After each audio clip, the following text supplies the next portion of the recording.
வணக்கம். All in one zone devotional சேனலுக்கு உங்களை அன்புடன் வரவேற்கிறேன். இன்றைக்கி நம்மளுடைய சேனலில் நாளைய தினம் ஆடி மாதம்ங்க. ஆடி மாதம் 1ஆம் தேதி.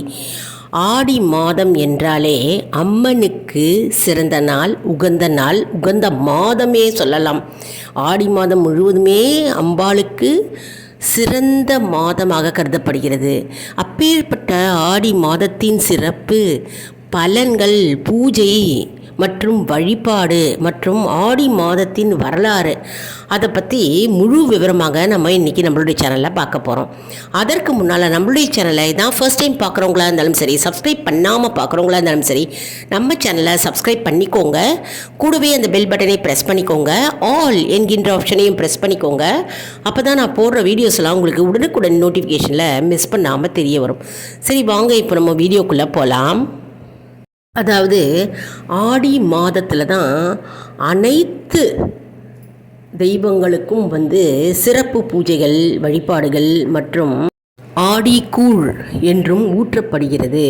ஆடி மாதத்தில் தான் நிறைய விசேஷங்கள் வருகிறதுங்க. கோவிலில் சரி மற்றும் வீடுகள்லையும் சரி ஆடி மாதம் என்றாலே நம்ம இறைவனை வழிபடும் மாதமாக கருதப்படுகிறது. மற்றும் அம்மனுக்கு சக்தி மிகுந்த சக்தியாக இருக்குமோ ஆடி மாதத்தில்.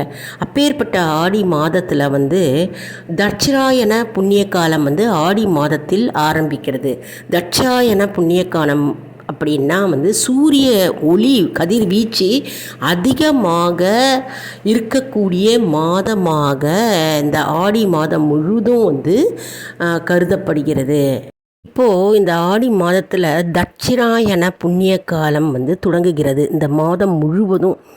அதனால் சூரிய கதிர்கள் அதிகமாக சூட்சமாக கதிர்களுக்கு நிறைய வீரியம் அதிகமாக காணப்படுகிறது. அதனால் ஜீவராசிகள் மற்றும் உயிர் சக்தி அதிகமாக பெறுகிறது. அதனால தான் விவசாயிகள் இந்த தட்சிணாயன புண்ணிய காலத்தில் ஆடி மாதத்தில் விவசாயிகள் விதைகளை விதைக்கிறார்கள். அதனால தான் ஆடி பட்டம் தேடி விதை அப்படின்னு ஒரு பழமொழி நம்ம கேள்விப்பட்டிருக்கோம் இல்லையா? உத்தராயண புண்ணிய காலத்தை விட தட்சிணாயன புண்ணிய காலத்தில் இருக்கும் சூரிய கதிர்வீச்சு அதிகமாக இருக்கும். இப்போது உத்தராயண புண்ணிய காலத்தில் சூரிய வீச்சு கதிர்வீச்சு குறைவாக காணப்படும். அதாவது இந்த ஆடி மாதத்தில் பார்த்தோம்னா சிவபெருமானுக்கு இருக்கின்ற சக்தி அதே போன்று அம்பாளுக்கும் சக்தி அதிகமாக காணப்படுகிறது. மற்றும் இந்த ஆடி மாதத்தில் வருகின்ற அமாவாசை அன்று மிகவும் சிறந்த நாளாக கருதப்படுகிறது. அன்றைய தினம் ஆடி அமாவாசை அன்று முன்னோர்களுக்கு திதி கொடுத்தோம் என்றால், தர்ப்பணம் செய்தால் அது இந்த முழு ஆண்டும் தர்ப்பணம் செய்த பலன் அவர்களை அடையும் என்று நம்பப்படுகிறது. அதனால் ஆண்டுதோறும் அமாவாசை அன்று யாரெல்லாம் தர்ப்பணம் செய்யாதவர்கள் இருந்தீர்களோ அவர்களெல்லாம் இந்த ஆடி அமாவாசை அன்று, அமாவாசை தினம் அன்று தர்ப்பணம் செய்தால் முழு ஆண்டு பலன், தர்ப்பணம் செய்த பலன் அவர்களை சேரும். அதனால் இந்த ஆடி மாதம் தர்ப்பணம் செய்ய மறக்கக்கூடாது. இந்த ஆடி மாதத்தில் பார்த்தோம்னா நம்ம அம்பாளுக்கு வேப்பிலை காப்பு, வேப்பிலையை சாற்றுவோம். மற்றும் கூழ் வார்த்தல் கோவிலில் நடைபெறும். மற்றும் வீடுகள்லையும் கூழ் வார்த்தல் நடைபெறும். இந்த ஆடி மாதத்தில் இந்த வேப்பிலைக்கு தனி சக்தி உள்ளது. அதாவது அம்மனுடைய காப்பாக விளங்குகின்ற இந்த வேப்பிலை கொழுந்துக்கு அபூர்வ சக்தியும் மற்றும் மருத்துவ குணமும் இருக்கிறது. இந்த ஆடி மாதத்தில் தான் நம்ம அம்பாளுக்கு அலங்காரம் செய்து நாம் கூழ் வார்த்து வேப்பிலை சாற்றி மற்றும் செவ்வாய் வெள்ளிக்கிழமைகளில் ஆடி மாதத்தில் அம்பாளுக்கு புடவை வாங்கி கொடுக்கும் பழக்கம் சில பேருக்கு உள்ளது. அதனால் நாம் அம்பாளுக்கு புடவை சாற்றி நாம் அர்ச்சனை செய்து அம்பாளை மகிழ்விக்கிறோம். ஒரு ஆடி விழா பெருவிழாவாக நாம் கொண்டாடுகிறோம். இந்த ஆடி மாதத்தில் பார்த்தோம்னா காற்று பயங்கரமாக வீசும். அந்த காற்றில் நமக்கு நோய் தொற்று அதிகமாக வரும். அதாவது நோய் தொற்று என்றால் இருமல், காய்ச்சல், சளி போன்ற நோய்கள் வரக்கூடியது. அப்போது உடலை நம்ம குளுமையாக வைக்கக்கூடிய கூழ், கேழ்வரகு, கம்பு கூழ் குடித்தால் நம் உடலுக்கும் நல்லது, நம் மனதுக்கும் நல்லது. அதனால தான் மாரியம்மன் கோவிலெல்லாம் இந்த ஆடி மாதம் முழுவதும் கூழ் வார்த்தல் என்று ஒரு விழாவாகவே நடைபெறுகிறது. அது மட்டும் இல்லைங்க, நமக்கு இந்த கூழ் குடித்தால் நமக்கு ஆரோக்கியம் கூடும், நமக்கு வல்லமை கூடும், பலம் கூடும். அதனாலேயே நம்ம ஆடி மாதத்தில் நாம் கூழ் வார்த்தல் மற்றும் கூழை காய்ச்சி நாம் அம்மனுக்கு படைத்துவிட்டு நாமும் பிரசாதமாக உண்ணுகிறோம். இப்போது இந்த ஆடி மாதத்தில் பார்த்தோம்னா கிராமப்புற தெய்வங்கள் அதனால் கருப்பண்ணசாமி, மாடசாமி, மதுரை வீரன் மற்றும் மாரியம்மன் மற்றும் ஐயனாரப்பன், கருப்பண்ணசாமி போன்ற தெய்வங்களுக்கு விழாவாகவே கருதப்படுகிறது. ஒரு விழா கோலமாக அவர்களுக்கு அலங்காரம் செய்து நாம் விழா காலமாக வழிபடுகிறோம். மேலும் நாம் கிராம தேவதைகளுக்கு பூஜை செய்கிறோம். இந்த ஆடி மாதம் முழுவதும் கிராம தேவதைகளுக்கும் மற்றும் கிராமப்புற தெய்வங்களுக்கு நாம் பூஜை செய்து நாம் வழிபடுகிறோம். இந்த ஆடி மாதத்தில் பார்த்தோம்னா ஆடி 18ஆம் பேருக்கு ஆடி பூரம் போன்ற விழாக்கள் நடைபெறும். ஆடி 18ஆம் பேருக்குன்னா ஆடி மாதத்தில் கரையோரங்களில் இருக்கும் கோவில்களுக்கு கன்னி பெண்கள் பூஜை செய்வார்களாம். அந்த கோவிலில் பூஜை செய்யும்போது, அதாவது ஆடி மாதத்தில் கரையோரங்களில் இருக்கும் கோவில்கள், அதாவது குளத்தை உற்றி இருக்கும் கோவிலில் கன்னி பெண்கள் பூஜை செய்வார்களாம். அந்த பூஜையில் செய்யும் பொழுது அவர்களுக்கு நல்ல மனசுக்கு நிறைந்த கணவர் அமைவார், இந்த பூஜையை அவர்கள் மேற்கொள்ளும் பொழுது. அதனால் ஆடி 18ஆம் பேருக்கு மிகவும் விசேஷமாக வழிபடுகிறார்கள். மற்றும் ஆடி மாதத்தில் ஆடிப்பூரம் என்றால் அம்மனுக்கு வளைகாப்பு. ஆடிப்பூரம் விழா சிறப்பாக கொண்டாடப்படுகிறது. அம்மனுக்கு வளையல்கள் நாம் வாங்கி கொடுப்போம். மற்றும் அம்மன் மீது வளையல்களை சாற்றிய பிறகு நமக்கு அந்த வளையல்களை கோவிலில் விநியோகம் செய்வார்கள். அந்த வளையல்களை நாம் அணிந்து கொண்டால் நமக்கு யாரெல்லாம் கர்ப்பிணியாக இருக்கிறார்களோ அவர்களுக்கு சுகப்பிரசவம் நடைபெறும். கண்டிப்பாக சுகப்பிரசவம் தான் அவர்களுக்கு நடைபெறும். அம்மனுடைய வளையல்களுக்கு அவ்வளவு சிறப்பும் சக்தியும் உடையது. மற்றும் திருமணம் ஆகாதவர்களுக்கு கண்டிப்பாக திருமணம் நடைபெறும். மற்றும் குழந்தை பாக்கியம் இல்லாதவர்களுக்கு குழந்தை பாக்கியம் கிட்டும் என்பது நம்பிக்கை. அதனால் ஆடிப்பூரம் மிகவும் விசேஷமாக கருதப்படுகிறது. எல்லா கோவில்லையும் ஆடிப்பூரத்தன்று அம்மனுக்கு வளைகாப்பு அப்படியே பார்க்க நமக்கு கோடி கண் வேண்டுங்க அம்மனுடைய அலங்காரத்தை பார்ப்பதற்கு. அதனால் நம்ம நிறைய வளையல்கள் ஆடிப்பூரம், அதாவது இந்த மாதம் ஜூலை 28ஆம் தேதி வருகிறது. அன்றைய தினம் நம்ம முன்னாடியே நம்ம வளையல்கள் வாங்கி கொடுக்கலாம் அம்பாளுக்கு கோவிலில். மேலும் இந்த ஆடி பெருக்கு பண்டிகை சுமங்கலி பெண்கள் பூஜை செஞ்சாக்க அவங்களுக்கு தீர்க்க சுமங்கலி பாக்கியம் கிடைக்கும். மற்றும் ஆடி பெருக்கு அன்று சப்த கன்னியர்களை நாம் வணங்கிட நம்முடைய வாழ்வு வளமும் மற்றும் முன்னுக்கு வரும் என்று நம்பப்படுகிறது. அதாவது தமிழகம் முழுவதும் நம்ம பார்த்தோம்னா ஆடிப்பூர விழா மிகவும் பிரம்மாண்டமாக நடைபெறும். அனைத்து கோவில்களையும் அம்மனுக்கு வளைகாப்பு மிகவும் விமர்சையாக நடைபெறும். அதே போன்று ஆடி தபசு திருவிழா வந்து சங்கரன் கோவிலில் வந்து மிகவும் சிறப்பாக கொண்டாடப்படுகிறது. அதாவது அம்மனே தபசு கோலத்தில் நின்று வழிபடுகிறார் மற்றும் வந்து சிவனும் ஹரியும் ஒன்றே என்று உலகிற்கு காட்டும் வகையில் மிகவும் சிறப்பாக ஆடி தபசு திருவிழா நடைபெறும். இப்போ அடுத்தது பார்த்தோன்னா ஆடி பௌர்ணமி வந்து மிகவும் சிறப்பு வாய்ந்த நாளாக கருதப்படுகிறதுங்க. ஆடி பௌர்ணமி அன்று ஹயக்ரீவர் வந்து அவதரித்த நாளாக கருதப்படுகிறது. அன்றைய தினம் ஆடி பௌர்ணமி அன்று அம்மனுக்கு அனைத்து காய்கறிகள் கொண்ட கதம்ப சாதம் பிரசாதமாக வழங்கப்படுகிறது.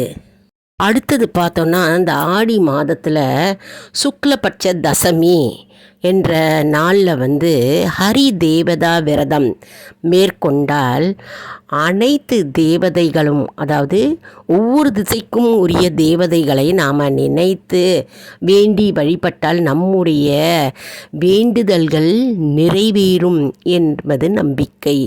அதாவது திசைகளுக்குரிய என்னென்ன திசைகள் இருக்கிறதோ அந்தந்த திசைகளுக்குரிய தேவதைகளை மனதார நினைத்து தியானித்தால் நம்முடைய வேண்டுதல்கள் நிறைவேறும். அதாவது ஆடி மாதத்தில் எல்லா வெள்ளிக்கிழமையிலும் சரி செவ்வாய்க்கிழமைகளிலும் சரி நாம் வந்து விளக்கு பூஜை செய்து வழிபட்டால், அம்மனை வழிபட்டால் வந்து திருமணமாகாத பெண்களுக்கு வந்து திருமணங்கள் கைகூடும்.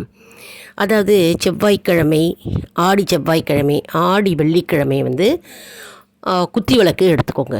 அந்த குத்தி விளக்குக்கு வந்து 5 முகங்கள் கொண்ட குத்தி விளக்கு, 5 முகங்களையும் நம்ம ஏற்றணும். 5 முகங்களையும் ஏற்றி பஞ்சு திரி போட்டுக்கோங்க.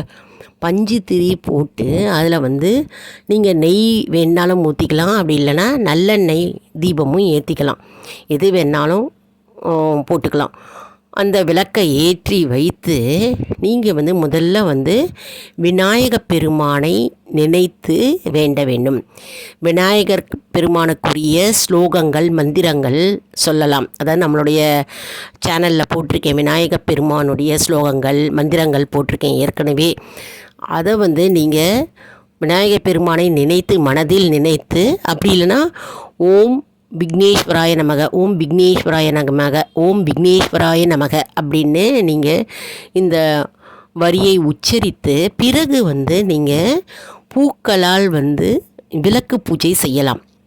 அதாவது 5 முகம் விளக்கு ஏற்றி விட்டு அந்த அம்மனன், அதாவது தீபலட்சுமியை போற்றி, ஓம் சந்தானலட்சுமியை போற்றி, ஓம் தைரியலட்சுமியை போற்றி, ஓம் தானியலட்சுமியை போற்றி, ஓம் விஜயலட்சுமியை போற்றி, ஓம் வித்யாலட்சுமியை போற்றி, ஓம் கிரகலட்சுமியை போற்றி, ஓம் அஷ்டலட்சுமியை போற்றி, ஓம் வரலட்சுமியை போற்றி, ஓம் சந்தானலட்சுமியை போற்றி, ஓம் அஷ்டலட்சுமியை போற்றி, ஓம் ஐஸ்வர்யலட்சுமியை போற்றி, ஓம் அன்னலட்சுமியை போற்றி அப்படின்னு நீங்கள் வந்து போற்றிகள் லக்ஷ்மி அஷ்டோத்திரத்தை சொல்லி போற்றிகள் லக்ஷ்மி ஸ்தோத்திரம் மற்றும் போற்றிகளை கூறி நீங்கள் வந்து பூக்களால் அர்ச்சனை செய்து தூப தீபம் காண்பித்து கல்கண்டு அப்படி இல்லைனா திராட்சை அப்படி இல்லைனா உங்களால் முடிஞ்சது பால் பாயசம், சர்க்கரை பொங்கல், பழங்கள் எது வேணும்னாலும் நீங்கள் வைத்து நெய்வேத்தியமாக படைத்து அம்மனை வேண்டிக் கொள்ளலாம். நம்ம சேனலில் பார்த்தோம்னா நிறைய பூஜை முறைகள், வழிபாடு முறைகள், என்னென்ன விளக்கு என்னென்ன நாளில் ஏற்றணும் அப்படின்னெல்லாம் போட்டிருக்கீங்க. நிறைய வரும் பூஜை வழிபாடுகள்லாம், அதெல்லாம் நீங்கள் பாருங்கள். மற்றும் மந்திரமும் கொடுத்துருக்கிறேன், அஷ்டோத்திரம் கொடுத்துருக்கிறேன், அப்புறம் தெய்வீக பாடல்கள், அதாவது என்னென்ன அம்பாளுக்கு என்னென்ன பாடல்கள் பாட வேண்டும் அப்படின்னும் பாடல்கள் போஸ்ட் பண்ணியிருக்கேங்க. அதெல்லாம் போய் பார்த்துக்கோங்க. மிகவும் வந்து உங்களுக்கு பயனுள்ளதாக இருக்கும். அதாவது நம்ம வந்து ஆடி மாதம் முழுவதும் ரொம்ப ரொம்ப ரொம்ப ரொம்ப விசேஷங்க. நம்ம வந்து ஆடி மாதம் அப்படின்னாலே தெய்வீக மாதம் அப்படின்னே சொல்லலாம். அதனால் இந்த ஆடி மாதத்தை நம்ம விடவே கூடாது. செவ்வாய் வெள்ளிக்கிழமை வந்து மிகவும் முக்கியமான நாள் மற்றும் தினமுமே ஆடி மாதம் முழுவதுமே நம்ம வந்து பூக்கள், அதாவது சுவாமி படங்களுக்கெல்லாம் பூக்கள் இருக்கா மாதிரி பார்த்துக்கோங்க. அதாவது முன்னாடியே வந்து இப்போ நாளைக்கு செவ்வாய்க்கிழமை, ஆடி செவ்வாய்க்கிழமை அப்படின்னா முன்னாடியே பூவை வாங்கி வச்சுக்கோங்க. பூக்களை வாங்கி வச்சு அனைத்து தெய்வங்களுக்கும், வீட்டில் இருக்கிற தெய்வங்களுக்கு பூக்களால் அலங்காரம் செய்து கொள்ளுங்கள். பூக்கள் இருக்கா மாதிரி பார்த்துக்கோங்க. மற்றும் வந்து மஞ்சள், குங்குமம், அக்ஷதை மற்றும் வந்து மங்கள பொருள்கள் எல்லாம் இருக்கான்னு பார்த்துக்கோங்க. அதே மாதிரி ஆடி வெள்ளிக்கிழமையோ ஆடி செவ்வாய்க்கிழமையோ வந்து சுமங்கலி பெண்களை வந்து வீட்டுக்கு அழைத்து 5 பெண்களோ அல்லது 2 பெண்கள் வீட்டுக்கு அழைத்து நீங்கள் வந்து வெற்றிலை, பாக்கு, பழம், பூ, சின்ன சின்ன கண்ணாடி, சீப்பு, மருதாணி இருந்தாலும் கோன் மருதாணி கொடுக்கலாம். மருதாணி, அதுக்கப்புறம் ரவிக்கை துணி, வஸ்திரம் கொடுக்கலாம். அப்படின்லாம் சில பேர் வந்து புடவை வைத்து கொடுக்கும் பழக்கமும் இருக்குங்க. புடவையும் நம்ம வைத்து கொடுக்கலாம். ரொம்ப ரொம்ப ரொம்ப நல்லதுங்க. வீட்டுக்கு, உங்கள் குடும்பத்துக்கு நல்லது. அதே மாதிரி கன்னியா பெண்கள் உங்கள் வீட்டுக்கு வந்தால், அதாவது திருமணம் ஆகாத கன்னியா பெண்கள் வந்தாங்கன்னா அவங்களுக்கு வந்து பாவாடை சட்டை, அப்படி இல்லை என்றால் ஏதாவது ஒரு ட்ரெஸ் வகைகள் வந்து வைத்து கொடுக்கலாம். மிகவும் நல்லது. உங்கள் வீட்டில் அடுத்த வருடமே வந்து மங்கள நிகழும். அதாவது திருமணம் ஆகாத பெண்களோ ஆண்களோ இருந்தால் திருமணம் நடைபெறும், மற்றும் குழந்தை பாக்கியம் கிட்டும், மற்றும் வந்து சுபிட்சம் பெருகும். அதனால் இந்த ஆடி மாதம் வந்து நம்ம ஏற்கனவே எல்லாத்தையுமே வாங்கி வச்சிடணுங்க. கண்ணாடி வளையல் அதெல்லாம் வாங்கி வச்சுக்கோங்க. வெள்ளிக்கிழமை, செவ்வாய்க்கிழமை நீங்கள் வந்து வீட்டில் அழைத்து கொடுக்கலாம். அப்படி வீட்டில் அழைக்கலை அப்படின்னா கோவில்லையும் நம்ம வந்து பெண்களுக்கு வந்து நாம் வந்து இந்த மாதிரி வெற்றிலை பாக்கு, பழம், பூவு, மங்கள பொருட்கள் நம்ம வந்து தாம்பூலம் வைத்து கொடுக்கலாம். கோவில்லையும் வீட்லேயும் கொடுக்கலாம். இது கொடுக்கும்போது நம்ம தேங்காய் கூட வந்து ஒரு பெரிய தேங்காய் வைத்து கொடுக்கலாம் சுமங்கலிகளுக்கு. இது நல்லது. மற்றும் வந்து நம்ம வந்து பிரசாதமாக வந்து சர்க்கரை பொங்கல், பாயசம் எது வேணாலும் அவங்களுக்கு நம்ம விநியோகிக்கலாம். மற்றும் இந்த ஆடி மாதத்தில் ஒரு ஆடி வெள்ளிக்கிழமை நீங்கள் வந்து ஒரு குழுவாக ஒரு 5 பேர் அல்லது 4 பேர் சேர்ந்து அமர்ந்து வீட்டில் வந்து லலிதா சகஸ்ரநாமம், அம்மனுடைய திருநாமங்கள், 1008 திருநாமங்களை நாம் உச்சரிக்கும்போது நம்முடைய வீட்டில் நல்ல அதிர்வலைகள், நல்ல எண்ணங்கள் மற்றும் நல்ல சிந்தனைகள் தோன்றி வீடு முழுவதும் அம்பாளுடைய நாமங்களும் மந்திரங்களும் ஒலிக்க நம்ம வீடு வந்து லக்ஷ்மி கடாட்சமாக இருக்கும். மற்றும் வந்து நம்முடைய வீட்டில் இருக்கும் அனைத்து கெட்ட சக்திகள் மறைந்துவிடும். அதனால் இந்த ஆடி மாதம் முழுவதும் அம்மனுக்கு உரிய மாதமாக கருதப்படுகிறது. மேலும் வந்து ஆடி ஞாயிற்றுக்கிழமையில் வந்து கூழ் வந்து நீங்கள் காய்ச்சி கோவிலில் போய் அம்மனுக்கு நெய்வேத்தியமாக படைத்து பிரசாதமாக நீங்கள் விநியோகிக்கலாம். மற்றும் வீட்டில் இருக்கும் அம்மனுக்கும் நம்ம வந்து கூழ் காய்ச்சி அம்பாளுக்கு வந்து நம்ம நெய்வேத்தியமாக கேழ்வரகு கூழ் அப்படின்லாம் கம்பு கூழ் போன்றவற்றை வந்து நம்ம காய்ச்சி நம்ம கொடுக்கலாம். இப்போ வந்து இந்த தகவல் மிகவும் உங்களுக்கு பயனுள்ளதாக இருக்கும் என்று நான் நம்புகிறேன். நம்முடைய சேனலில் பல வீடியோக்கள் இந்த மாதிரி வந்து கொண்டே இருக்கிறதுங்க. ஆடி மாதம் முழுவதும் நிறைய பூஜைகள், பாட்டுகள் மற்றும் வழிபாட்டு முறைகள் எல்லாம் வந்து கொண்டே இருக்கிறதுங்க. நம்முடைய சேனலை மறக்காமல் சப்ஸ்கிரைப் செய்து கொள்ளுங்கள். மற்றும் வந்து இந்த வீடியோவை மற்றவர்களுக்கும் ஷேர் செய்யுங்கள், அவர்களும் பயனடையட்டும். மேலும் ஆல் இன் ஒன் ஜோன் அன்பர்களுக்கு ஒரு அன்பான வேண்டுகோள். நம்முடைய கம்யூனிட்டி போஸ்ட்டில் கேள்வி பதில் நேரம் வருங்க. அந்த கேள்விகளுக்கு பதில் தாங்க. இதன் மூலம் நம்முடைய ஆன்மீக பயணம் எப்படி இருக்கிறது நம்ம தெரிந்து கொள்ளலாம் இல்லையா? இது நமக்கு ஊக்கமாகவே அமையும் இல்லையா? இது சப்ஸ்கிரைப் செய்தவர்களுக்கு மட்டுமே தெரிய வரும். அதனால் நம்முடைய சேனலை மறக்காமல் சப்ஸ்கிரைப் செய்து கொள்ளுங்கள். அடுத்த வீடியோவில் வேறொரு தலைப்புடன் உங்களை வந்து சந்திக்கிறேன். நன்றி, வணக்கம்.